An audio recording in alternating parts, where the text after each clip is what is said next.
today, as usual. I have so many great guests, but today I have the president of the Junior Orange Bowl Committee, who has had quite a trying year, Steven Gonzalez.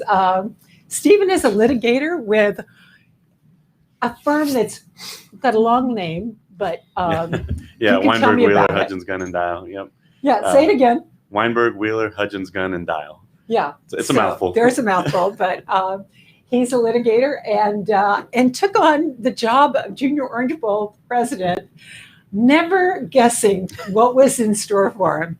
So he's had quite a year, but oddly enough, you guys really kind of rose to the occasion, and I'm so proud of you that we actually were able to carry off. I mean, I told you I had Chuck Little, Yep. The basketball chair, and they had a great event. And we actually, look at this, you can see, we actually put, these are the the girls champions, the boys champion, the runners up. Runner up. Or Miami Christian, which is one of our local ones.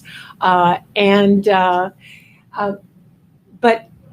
because of COVID, at the last minute, they had to cancel the boys, so that was kind of sad. But tell me, let's talk about you first. How in the world did you get with all that you're doing? Because he's a super successful attorney. Graduated from Boston. What is it? The New England School of Law. New England School of Law, and cum laude, and you were editor-in-chief of our school journal, yeah. The school journal. So, and then he comes here and he's like gangbusters here, doing lots of stuff. And he manages to take on, you started with golf, with Junior Orange Bowl golf, right? Yeah, so I actually joined the Junior Orange Bowl with a friend of mine from work.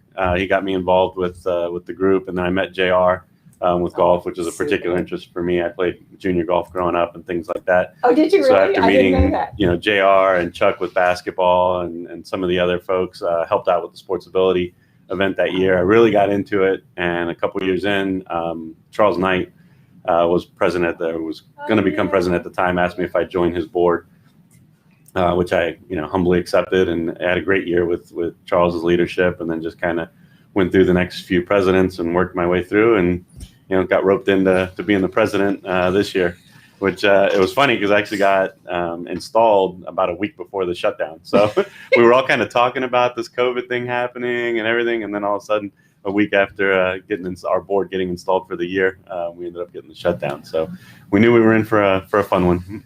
Yeah. Okay. So like some of the huge events, and years ago I was executive director of the Junior Orange Bowl. Yep. So I'm big, and I'm a life member, so I'm like big time advocate and fan, and like many people that are still around, like JR and Kurt Ike and the Slesniks and whatever. They're people that join and think they're going to join for a short period of time, and then it becomes a life work.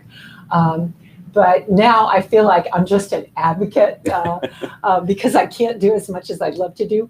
But the Junior Orange Bowl Parade showcase, you managed to do something this year. What in the heck did you do? Yeah, so this year, obviously, with the desire to avoid big mass gatherings and stuff like that, we were having some trouble coming up with the parade. But luckily, our committee, and with the help of some past presidents, like you mentioned, the Slesniks and others, Grant Souvron and Sam Jones, who's our president-elect this year, and Roberta Fliss, part of our finance committee, we got together. We said, we got to come up with something. There's got to be something we can do. And our youth ambassador program, which is chaired by Luisauda, was doing it. Yeah, she's fantastic. Yeah. And they were doing a toy drive on behalf of Nicholas Children's. So we said, okay, there's got to be some way we can tie this together.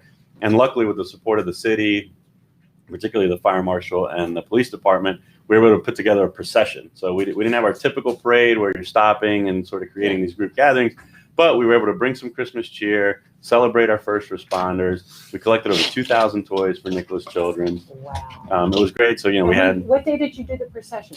That was December 18th, the Sunday. Okay, yeah. So it was great. We kind of came down Ponce, did the Miracle Mile, crossed over, did a loop around Granada Golf Course, and then, up through Anastasia past the Biltmore, and then on to Nicholas Children's, and did the drop off there where they had, we did like a symbolic drop off with Santa. Yeah. it was great. I mean, to be honest with you, I was amazingly impressed at the number of people, even folks that we were sticking them in traffic because our procession stopped traffic, but they were waving, they were saying thank you, you know, just seeing the holiday cheer, kids running out of houses saying, "Oh, Santa." Yeah. I mean, it was really a fantastic event. I mean, it really tugged at the heartstrings, and we were glad we were able to at least do that. You know, it wasn't our parade as we all know and love, but it was something to keep the tradition alive. Right.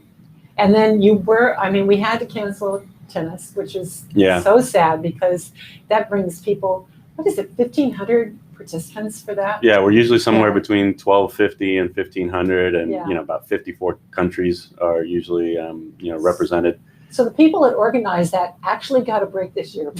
They did those, you know, because that's 10 days of hard. Yeah, and it's really 6 months of really hard work. I mean, they really get started in June, July, and you know, they just kill it. But the group that we have on our tennis committee with Barbara and Abby and Jody and that group, fabulous. They are amazing, the work they do. Yeah. And, you know, they just decided, you know, we can't this year with the inability to get international kids and the small group. And it would have, you know, honestly probably brought down the integrity of the field and stuff like that. So for sure. We're still looking to do some type of tennis event, whether it be a clinic, you know, glow in the dark night or something like that. Tennis at night. He always comes up with great ideas. Yeah. Chuck's amazing for ideas. He's been There's a man who has one event and he makes it a year long. Yep. No, he's fantastic. Yeah. So tell me about the golf tournament. That was so exciting because you had one player initially that I read that got 9 under 62. Yeah, the golf tournament was great. I mean, we actually got a very competitive field this year. More U.S. kids than normally would have gotten in. And Sebastian, the kid who ended up winning it, was actually one of those. He was, you know, sort of in our second wave of invites. Came in, made us look like geniuses. Getting him in, he goes 9 under the first day, and you know, played really well the whole tournament. And I was joking with him. I said, "Wow, you really decided to make exciting for no reason." Towards the end, he played his first bad hole of the round on 17 of the entire tournament, actually. But you know, great kid, great parents. You know, the event was really fun. On the girls' side, we had excitement. It came down to the very last hole, which was fun. So. You know, smaller field than usual, but still a great tournament. Some really great players, and a lot of kids who will be there for a couple years still. Yeah. So because that's a true invitational. That's right. That's a hard tournament to get in. So and I think that you got a second wave guy that wins it. Go figure. Yeah. There's a lot of talent out there. There was a lot of talent on the course. It was a lot of fun. And typically you get people from like 5 continents, 50 countries. I mean, it's... Yeah, I mean, last year we had 48 countries represented. We do a lot. Another thing that we did for the 6th year running is our junior am, where you can actually get, you know, 2 of your buddies, buy a foursome. The fourth player is a kid from your tournament. So we had 4 groups do that this year. They had a great time. They get some kids who finished in the top 20. So it was really fun. The kids enjoyed it. You know, it's something they're going to have to do hopefully when they get to the pro level. And, you know, the rest of us get to see how golf's supposed to be played in Killigans instead of what we do on the weekends. So tell me, what's coming up? So, again, we're trying to come up with either a night golf or night tennis type event, hopefully in March, to do something along those lines. The Granada golf course? Yeah, you know, it's a little difficult because of the volume of walkers that they have at night. So we're trying to figure out a kind of a safe way to play night golf, either Granada or Biltmore. You know, Biltmore's just got a lot of water around it, so you want to be careful at night. Yeah, exactly. But we're trying to figure something out. We've got a really cool vendor who does a night tennis thing. So it's basically a lot of separate little events. It's not people actually playing tennis against each other, but it's like little skills competitions that you do at night with a DJ and glow in the dark, very kid oriented. So these like fundraisers? Yeah, these are fundraisers, and really, to the extent we don't even raise funds, it's just something to give back to the community, you know, something like that. Oh, that's great. Yeah, so we got those, and then we're working on sports ability probably summer. We've got creative writing and photography that are coming up this month. You think you do sports ability in the summer? We're hoping to. You know, we're working with a lot of the schools, you know, that bring the kids for us and stuff like that. So we're hopeful that, you know, hopefully as things start to kind of unroll for this year, that maybe we can get something done maybe end of the summer or something like that. Yeah. And then what are events with the arts competition? Sure, we have our photography and creative writing are on schedule, so they'll be wrapping up later this month as far as entries and stuff like that, with award ceremonies in February. And then what? I'm trying to think. What are we missing? There's so many other events. Well, Youth Ambassadors will have their annual event in March. They've picked a little bigger area so we can do some social distancing, and Right. it'll be limited, spectators. So each girl will have one parent or something along those lines. Oh, I see. Yeah. Something like that, just so we can maintain the social distancing and still And have the event. what do they do in that event? Is that like the ball, or? Yeah, it's kind of a ball. So it's Yeah. sort of the conclusion of their event. So they'll have separate events for public speaking and charitable donations. Like a lot of the girls collected toys for Nicholas Children and stuff like that. So it's sort of a year-long process, and then they'll select the queens or the youth ambassadors who win for the year, and then they'll be presented with their sashes and all that stuff at the event in March. And then, okay, so you've got how many months to go? I've got three. It'll be Sam's job April 1. Yeah, right. Okay, so Samantha Jones, Yes. who's been around forever too. Yeah, and she's been amazing. I mean, really, the whole board has been, but Sam has really, picked up a lot and come up with some great ideas. She's a force to be reckoned with. Oh, yeah, and she's just been fantastic. Yeah. So I'm really excited Yeah. to see what she can do with the organization as she pushes forward into her year, and hopefully, like I said, So a how more are normal you year. going to do like a Zoom installation? How are you going to work that? Yeah, we're still trying to figure that out. I'm working with Isa Gonaga. So the way we work is our immediate past president is our elections officer. So This is another one. she's great as well. So, and she's been awesome. A good person for me to speak with and stuff like that to kind of get ideas.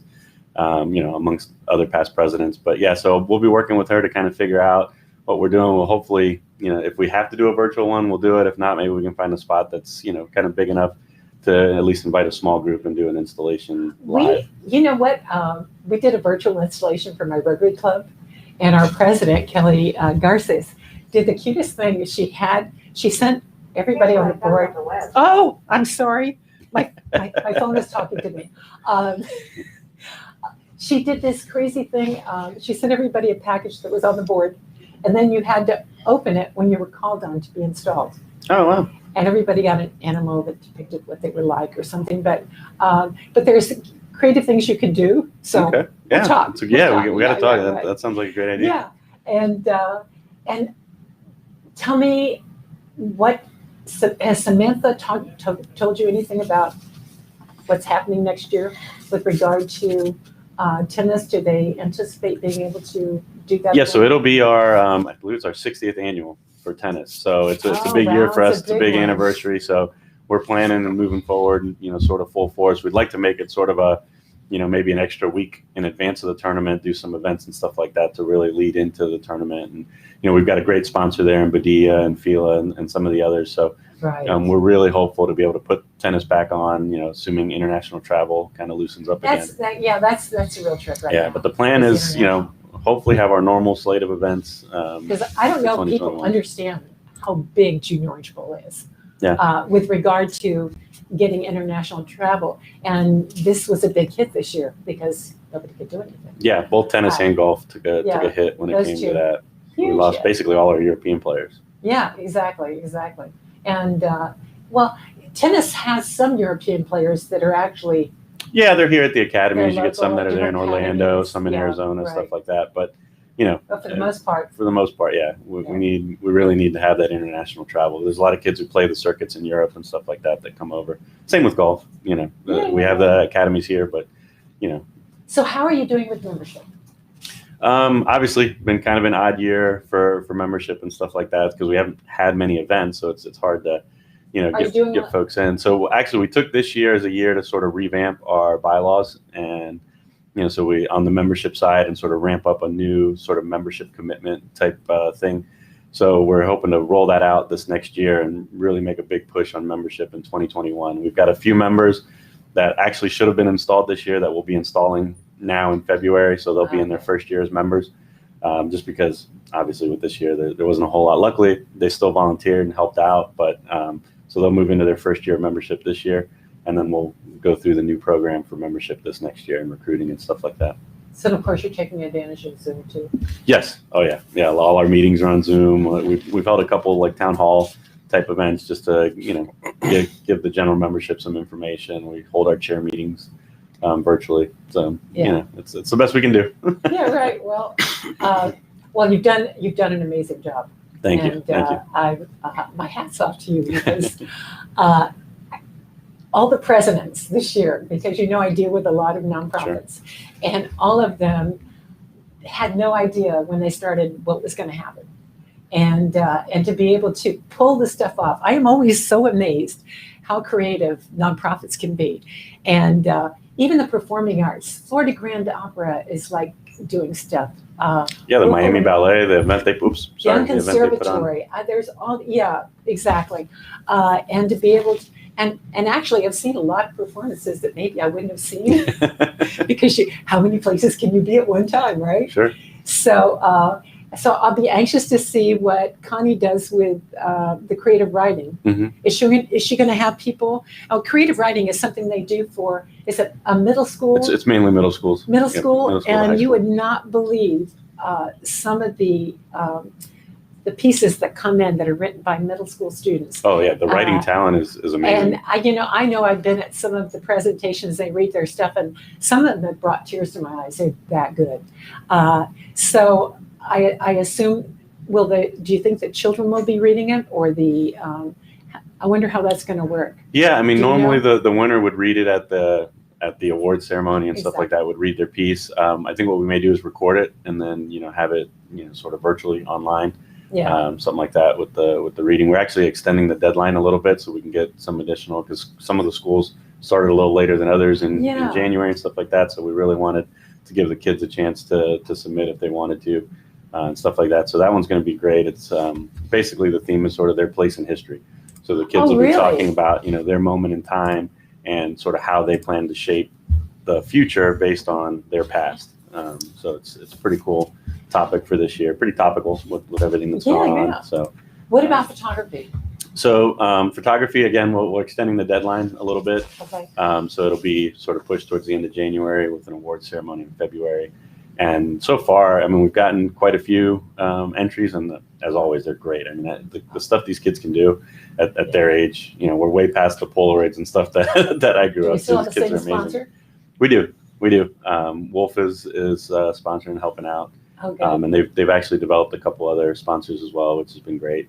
Oh, that's luckily the Coral Gables Cultural Arts have provided some additional funds this year, as did the Miami-Dade Cultural Affairs. So that's great. Yeah, it's been fantastic. Yeah. The support we've gotten from the community has just been great. And how do you anticipate they're going to do that awards?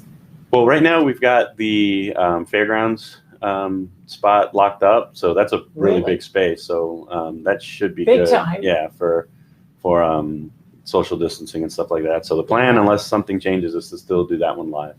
Oh, that's great. And do you have a month on that one? It'll be in February. We haven't, I believe it's the third week of February, but we're kind of. I know my Rotary Club was planning on doing like February 28th, a chili cook-off, but that's a little different because even if you social distance, you still have food. So yeah. That was. So we're looking to just, we're trying to be nimble, and luckily the city's working with us. I think you could probably pull that off. Yeah. I think so.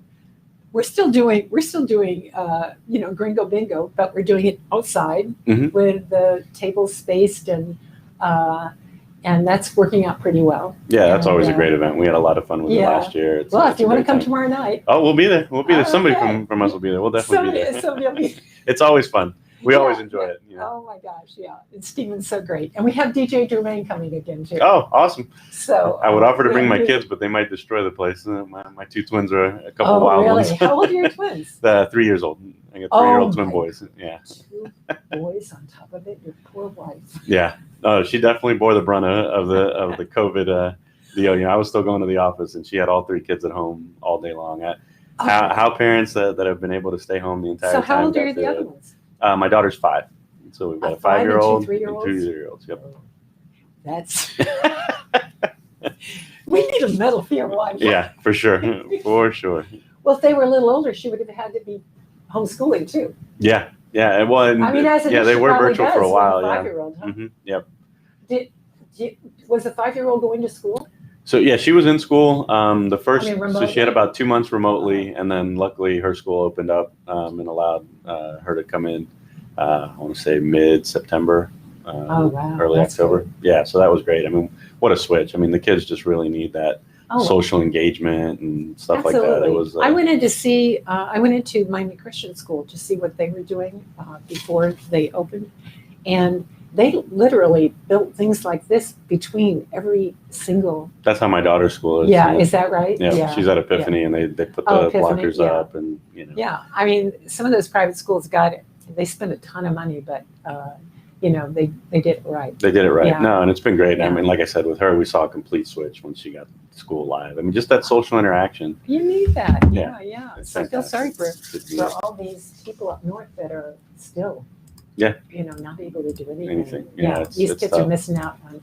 Well, even my granddaughter, she goes to the University of Central Florida, and she was with us for a whole year. She just went back, Wow. and she has one class that's live, and the rest are remote. Yeah, and I've talked to a few presidents of high schools and colleges, and they're saying, they've seen a drop off in academic achievement right now. They're saying some kids you just can't focus as well when you're not in the classroom. You're not having that interaction with your teachers and other students. I saw something on TV the other day about somebody doing online classes, and they're on a couch and they're like doing their nails and certainly not focused on. Yeah, it's tough to engage. And you can't ask questions. Yeah. So I always needed to, I have ADD. I always need to be first one in the row, so I wouldn't get any distractions. So, So, Tommy, how are we doing on time? You're about 25 in. Okay. So we have some more time to talk about you. Okay. So tell me, what other nonprofit stuff are you involved in? Well, the Junior Orange Bowl is my main one. I did. It takes up a lot of time. Yeah, it takes up a lot of time. Early in my career, I did. I was working with the program Lawyers for Children, and a fantastic group over there.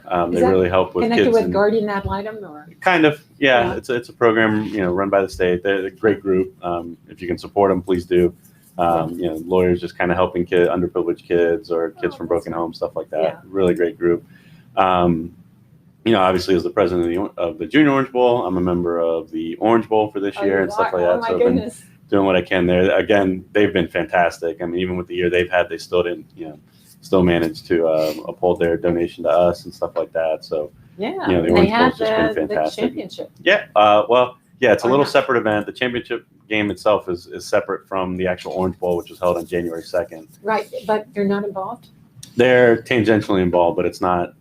It's not there. Let's say they don't get the benefit. Yeah, I know. They That bear a never lot of did burden, work out well, but did it? unfortunately, they don't get as much of the benefit as Yeah. they do from the traditional Exactly. game. Yeah. That's mainly where I get involved. I also like doing work for Wounded Warriors Project. I love Anything that that can help one. our servicemen and women when they come back. Yeah. I think everybody should help, and that's one of the groups I tend to donate to the most. And anytime Yeah. I can attend an event of theirs, I do. Yeah, that's a great one. I love that one. So we do a lot of stuff. My Rotary Club does a lot of stuff with veterans too, because we have one of our, Yolanda Woodbridge, one of our past presidents, was volunteering for the VA hospital, but now you can't volunteer. Yeah. And then there's the place at the airport where yeah. you know what I'm talking about. Yep. The, I'm trying to think of the name. where military can go. It's Yeah, like they take showers there and whatever. It's on the second floor. Or Yeah, another great So- group that really helps out. Yeah, there's so many good groups out there doing stuff. Well, that's great. Well, listen, I have had such a good time talking to you again. We've met before, Yeah. obviously, but congratulations on making it through a great year. Thank you. And, Thanks for you having us. You and still have 3 more months to go. 3 more months to go. Yeah, but thanks for having me today, and Yeah. thanks again for all your support for the organization. We really appreciate it. I love the Junior Orange Bowl, and I don't think people realize the economic impact they provide. Certainly not this year, but just millions and millions of dollars in economic impact especially for the international events. Yeah. But just all the outreach they do for the youth in our community, helping them showcase their talents is just incredible. And I applaud you, and I am Thank you very so much. glad to still be connected and seeing what you all are doing. Okay, and writing about it There you go. in my Thank column. you. Yeah, so we really appreciate it. so look forward to seeing everybody next time. I'm only doing 2 a month for now because I'm recovering from hip surgery. I think a lot of people know I fell and had to get hip surgery. So, but I'm walking around. I'm doing great, and but hopefully I'll be back full time in March, February or March. But for now, thank you so much for coming and sharing Junior Orange Bowl news with us, and look forward to seeing you all next time.